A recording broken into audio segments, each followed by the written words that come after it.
The sideline shoulder external rotation hold. So you're gonna lay on your side, support your head with a pillow.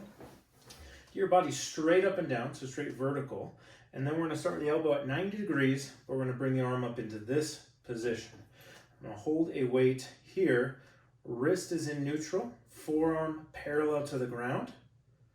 It's gonna feel like you're pushing your elbow down, but most people are gonna set up here, but that's not parallel. I want to get there, so I'm parallel to the ground, straight horizontal, and then keeping my shoulder far from my ear. You can support your head on a pillow or hold it slightly up, but we want to avoid kind of shrugging up.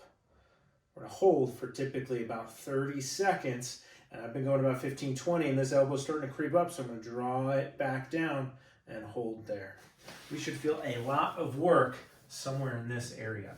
So what's happening in this exercise, the rotator cuff stabilizes the shoulder. It's a set of muscles. Several of those muscles do external rotation. We don't do this a whole lot in athletic movement, but what these muscles do when they engage, they keep the shoulder centered in the socket. So often we start here in this position. Once we gain some capacity there, we want to start moving the arm up. And this is often where things are a little harder, because as I move up, my elbow often wants to flare out. That's internal rotation.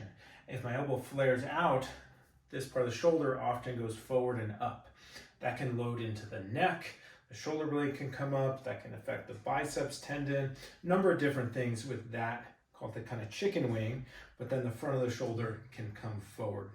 So we're trying to maintain this position far from my ear, vertical, straight wrist, rather than that position. So it's a little hard to visualize on your side, but showing it again, I'm going to come up parallel, horizontal, flat wrist, and I'm holding here. The main things, again, to watch out for, so I find this is an amazing exercise if we do it right. One is flaring the wrist. So the wrist is going to try to help. That's going to load my forearm. Number two is the elbow creeping up. That's only an inch, but that makes this, especially my wrist, considerably easier. It's going to feel like you're pushing your elbow to the floor. That's what I want you to feel like, because now I'm parallel, but it feels like I'm driving that elbow down a whole lot harder. And then finally making sure you're keeping you can even keep a hand here to keep your shoulder from shrugging up towards your neck. And 5 pounds, I'm shaking quite a bit. Let's give that a shot. It's a great one to develop shoulder stability as we're coming towards an overhead position.